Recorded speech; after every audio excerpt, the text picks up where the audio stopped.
Welcome to the Future of Less Work, where we explore how work is transforming one conversation at a time. I'm Nirit Cohen, and today's episode will ask what happens to the remaining human work after AI takes part of the role. We've spoken with guests on this podcast about AI automating tasks, augmenting workers, redesigning workflows, and changing the human value proposition. Today's episode follows that chain of logic one step further. When AI absorbs part of the role, when we understand which parts of the work remain human and what they require, what used to be called the job might no longer fill full-time positions. A person is still needed, just perhaps not 5 days a week or full day per week, which means organizations will need to learn to access that remaining human capability fractionally. And that means we might see employment models shift from employing jobs to assembling capabilities. My guest today is Lara Vandenberg, founder and CEO of Assemble, a managed workforce platform helping marketing leaders build teams through senior freelance talent, operational infrastructure, and AI-enabled workflows. Lara argues that marketing is one of the first functions we can see this future taking shape, that CMOs right now need to build an operating system that can continuously assemble, coordinate, and reconfigure different sources of capability they need, but no longer on an org chart. And I think that is something that we're all going to see evolve over the next few years. Lara, welcome to Future of Less Work. Thank you so much. I'm really looking forward to the conversation.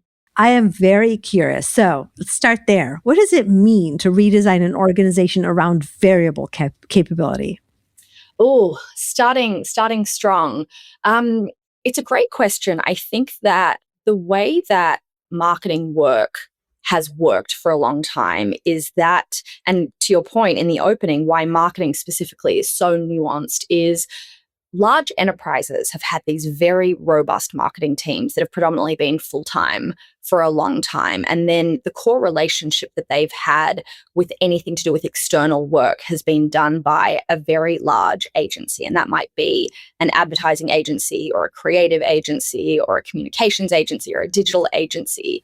I think why marketing is one of the first categories to move into this variable work, as you referred to it as, is those agency relationships have been the first to change, where the enterprises want to in-house a lot of those skill sets, but those desired, outcomes can be done in a fragmented capacity. And so I think the variability comes from being able to use freelance almost as a strategic advantage and having this 30,000 foot view of work and what can be done that doesn't need to be done in a 12-month really meaty retainer. So I would say that is the impetus for the reason of the variability. So if you look at, these are functions that have already been working with external companies or vendors. So I know it's not really freelancers, but it's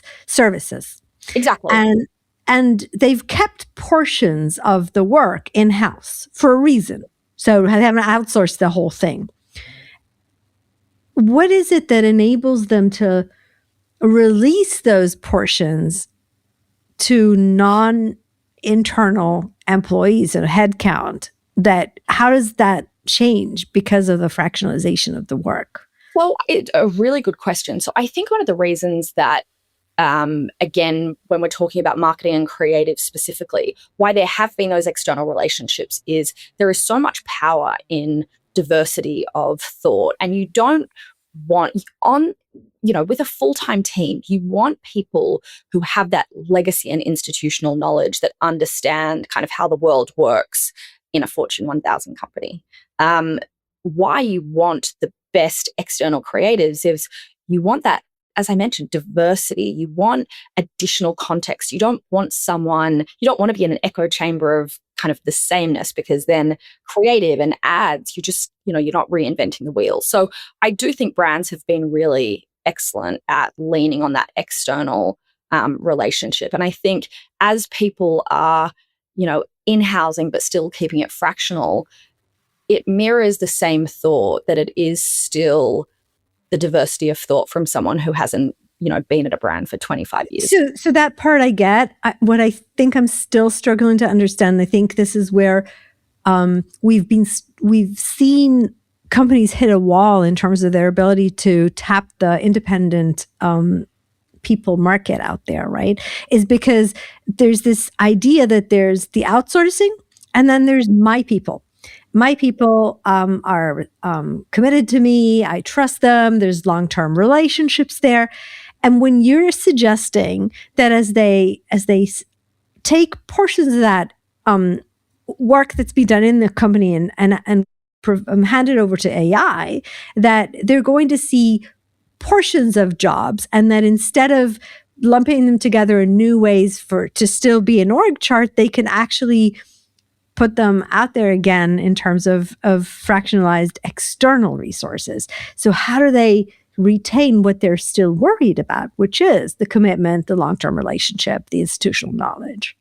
Yeah, look, I think it's great. And I think a lot of these, a lot of our clients are at the beginning of their journey we've got customers that are hiring 200 content writers over the next 2 years to build the GPT, where, the internal GPT that, it's a long-term plan. Then in 5-10 years, they can really augment, but they're absolutely upskilling.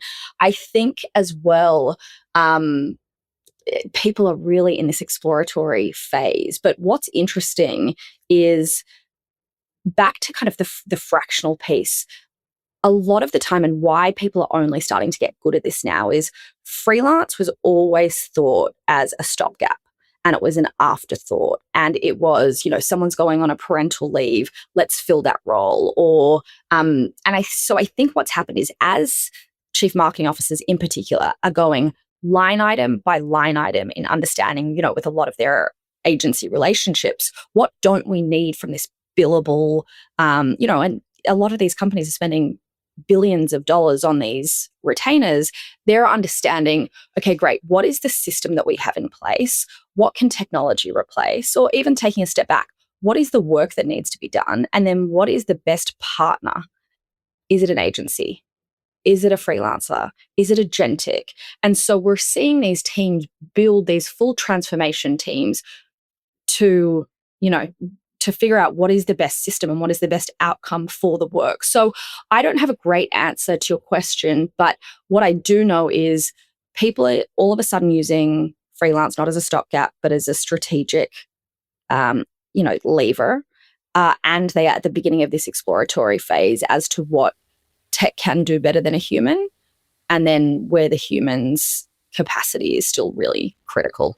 I think what's really interesting and what you're seeing and talking about here, we have been talking about this idea that there's a independent market out there that companies can use, and we haven't quite seen it come into the organization because of the difficulty of defining the work in a way that you can, employ professionals but outside. I think we're doing this now for AI. We have to, right? I mean, we have to kind of unbundle the work and identify the tasks you can hand over to AI. And as you do that, you might say, okay, this remaining task, I can actually hand it over to a freelancer. What's the value proposition of why would they be doing that instead of handing it over? So is it just saving money from the big contracts? Yeah, I think it's a couple. I don't think, cost savings is always there.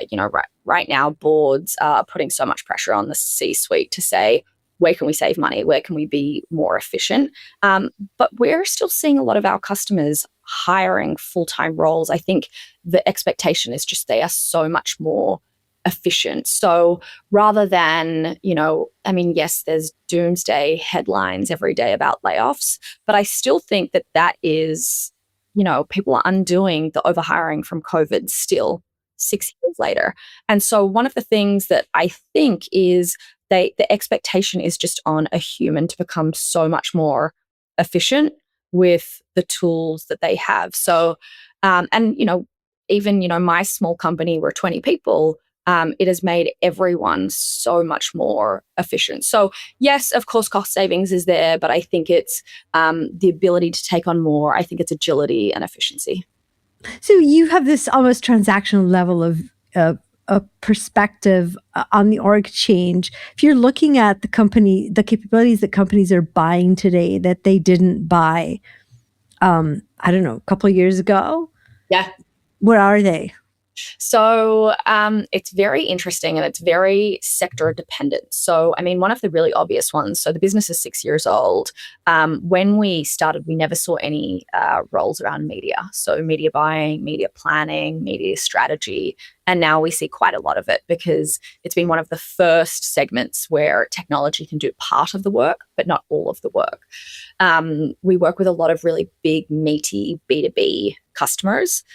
Events are booming, still again, post-pandemic, they are really acknowledging that people want to be in person. So anything to do with from kind of like the pre-design to the actual event to the post-production, that has kind of gone nuts. Communications has changed really drastically. We used to see a lot of kind of traditional PR roles, public relation roles, if you will, and that's really changed around thought leadership and executive communications. On that note, So external, internal, you name it, but we're really seeing a lot of communications roles. Creative and design remain very, very strong. We're actually seeing a massive premium on very senior creative leaders because I think organizations realize it's something that kind of taste and intuition is maybe something that AI will never replace. that's actually a really interesting one because if we roll back a couple of years, it felt like you suddenly didn't need all these functions because you could get the AI to, generate the script and, create the movie. And you're saying, no, people figured out the difference. Well, I mean, on that note, when Gen AI became really democratized and accessible at the end of 2022 in November, every headline was, there'll never be another copywriter again. Everyone was so concerned about content. We have not seen a dip in content roles in the last 3 or 4 years. How do you explain that? I think when there is so much rubbish, there is so much jargon, and content can be, immediately produced. You can tell what is this AI slop. And so I think that, and again, back to the point of one of our customers hiring for 200 content roles because they need these hyper specialists who are really, really brilliant. I think that the written word is incredibly important. So listening to you or, people in this space, are you telling them keep writing, don't use AI? Or are you telling them use AI, but make sure you sound like you? I'm the founder of a company. I'm no longer a marketer, but I think a bit of both. I think, and if I was to kind of hone in really on what the jobs are asking talent to do is the outcome, the expectation has definitely changed in that perhaps there is a greater expectation of volume. That being said, I think it is just a tool in the toolbox where, again, it needs to be both. You need to be a phenomenal prompter, perhaps, or maybe they don't want AI. Again, it just depends on every customer. But I mean, internally, we use AI. There are some really great tools out there. So it just depends. Tell also which capabilities are organizations are keeping internally and they won't let go of for the this kind of model? Yeah. So anything to do with operations is really heavily internalized. So anything to do with systems, creative operations, senior brand roles, it kind of goes back again to what do you need, that legacy and institutional knowledge.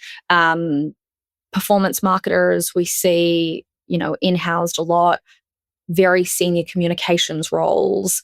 But yeah, if I was to hone in on one, it is that head of marketing operations, it's systems, it is anyone that is so critical to almost the center of a marketing organization where they need to kind of play a role in how every single thing is connected together in a marketing organization. I'm curious about your story. We we've been talking about fractional work and the independent economy for over a decade. You started this this platform a few years ago. Why? What made you do that? So we launched in May of 2020, which was a wild time to launch a company. We all remember. It was supposed to be, February or March of that year, and it was just, there was never a right day. But before that, it was kind of 3 years of having an idea, and then finally raising some money and pulling the plug. But my background, I was in marketing. So I was a hiring manager, and my pain point was really twofold. On the one hand, I was constantly hiring for freelance, but I didn't love working with staffing agencies because I was paying such a significant markup on the talent, and I knew that the talent wasn't getting all of that money. It was taking way too long, and often I wasn't finding the best talent, or it wasn't hyper specialist to exactly what I needed. So I wasn't happy with what kind of was in the tools in front of me. And then at the same time, I had this phenomenal black book of talent, but at an enterprise, it was way too hard to bring these people on. Yeah. There was so much red tape. Companies were setting them up as vendors.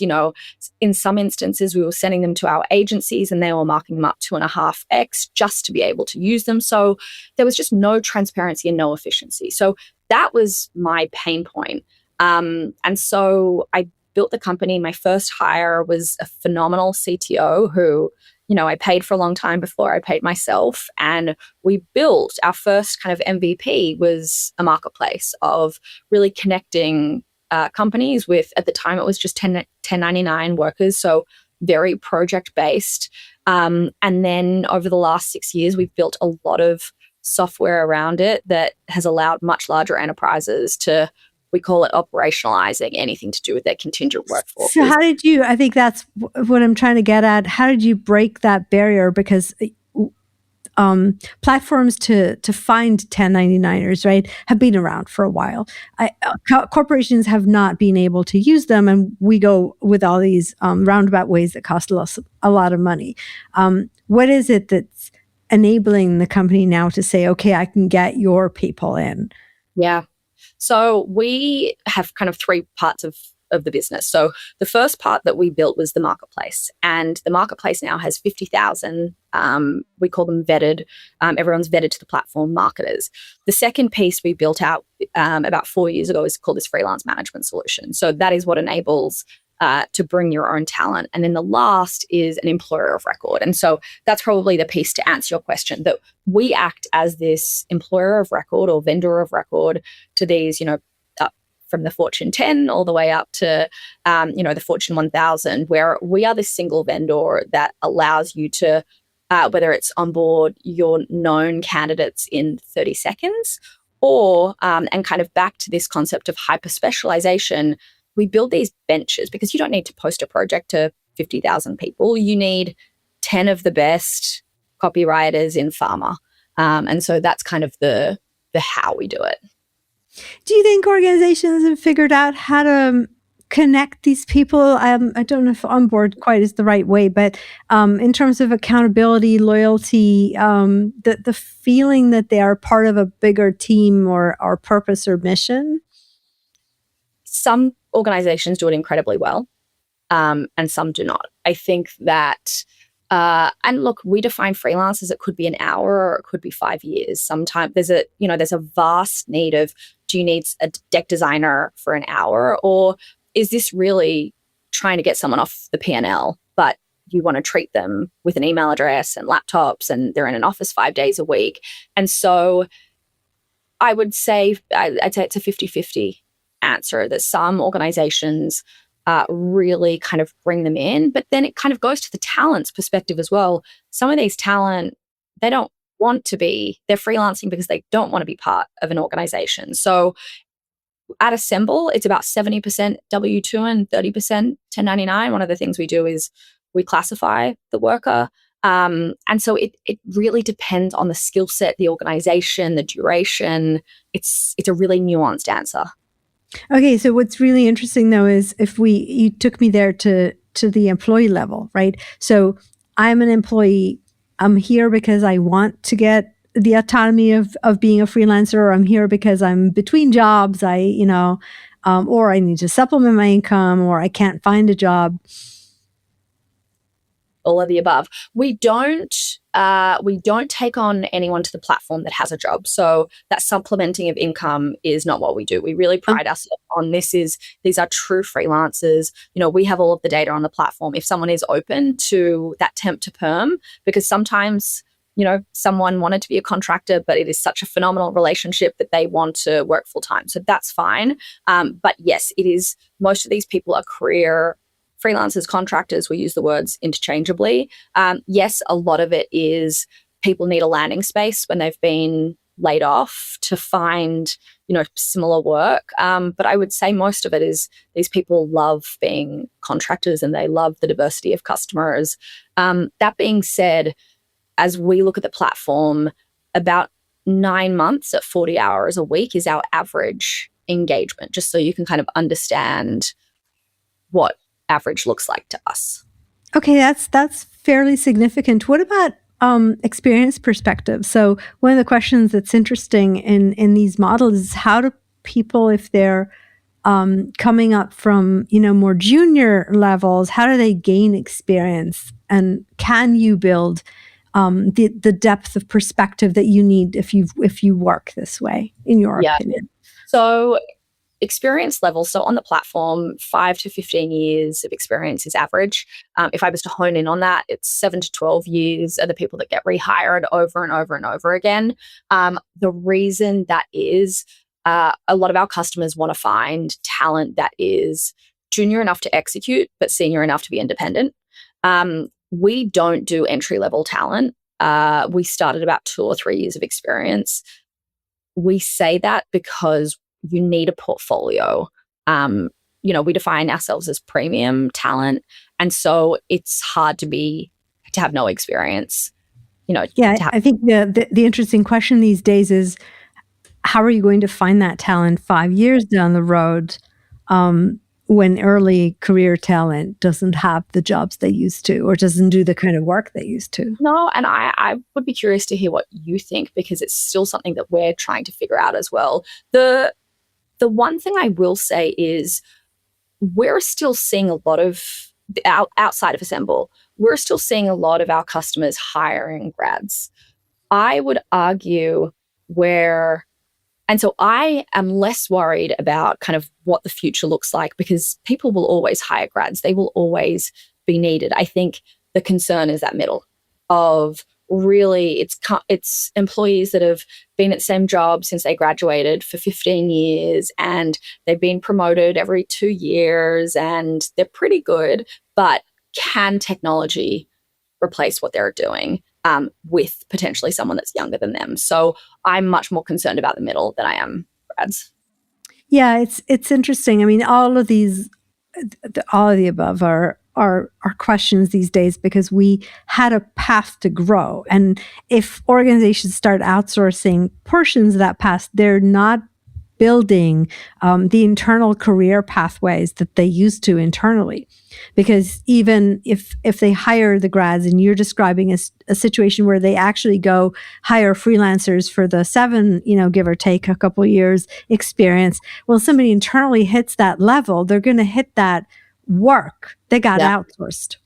Yeah. And so the career path is gone. So from an organization perspective, I ask them, so how are you going to get the manager or the senior person with a 15 years perspective, or the what we call judgment in terms of the AI world, but how are they going to build the judgment?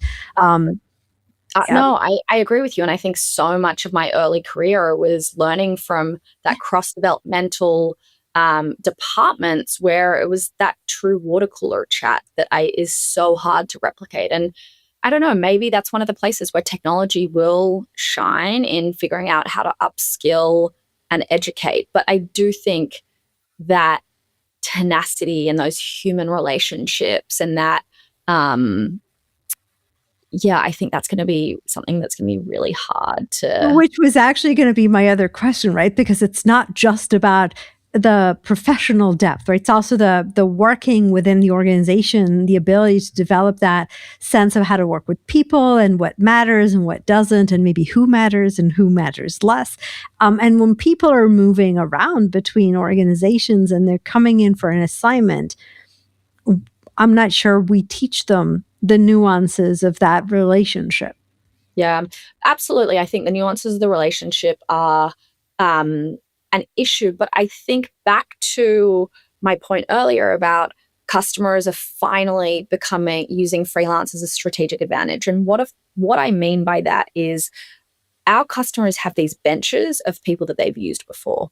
And so being able to go back from the same pool and rehiring people with a click of a button, if they're already onboarded, do they already know, our brand guidelines? Do they know the org chart? Do they know how we work? Do they know, the style of the company? And so I think that's where people become more sophisticated is, great, we've worked with, John for 20 hours last week. Can we hire him for 10 hours next week? And so I think it becomes a lot more repeatable as opposed to this very, crap, I need to fill a gap tomorrow and just hire anyone and put that anyone in that seat. It's become a lot more, proactive exercise. Yeah. So take me a couple of years or maybe a little more if you can down the road. You've been on this journey. You started before AI or Gen AI became what it is for us today. What do you think is going to be different, or what do you hope is going to be different in a couple of years in this space? Oh, that's a really good question. I still think that there is sometimes a negative connotation around the word freelance, which is wild for me that we're still in 2026 and some people have the view that freelancers are freelancers because they can't get a full-time job, which is the opposite of what we see. Some of the most brilliant talent, we know good talent, and some of the most brilliant talent I have ever seen want to be a business of one. So I hope I hope there's an evolution of perception. I hope that there are better tools for freelancers to be able to run their own business. Healthcare, I hope it's a lot more accessible. And I think that there is going to be a lot of innovation to help, these businesses of one or solopreneurs. So they're probably, two of my hopes. I started this company because I really wanted to provide a lot of economic and creative opportunities to the marketing workforce. Back to that point of, working with a staffing agency and figuring out that the talent was only receiving 30 cents on the dollar. That made me angry. And so I hope that, there's a lot more economic opportunity for contractors. Yeah. Yeah, I will absolutely say that I think, and this one's definitely going to take some time, but I think the national social infrastructures need to stop preferring the employee and start protecting the worker regardless of how they work, right? So I agree with you. And, all of the statistics are saying, I think it's 2027, there will be more gig workers or contractors in the United States than full-time employees. And so we need to catch up. Like it's not going away. And so, I don't even know what the statistic in 2030 will be, but it's exciting and it's here to stay and it's not going away. So, there's a lot of innovation that needs to meet it there. Yep. All right. So, Lara, I always end with this question, right? What's the question you think we should all be asking ourselves about the future of work? I love that.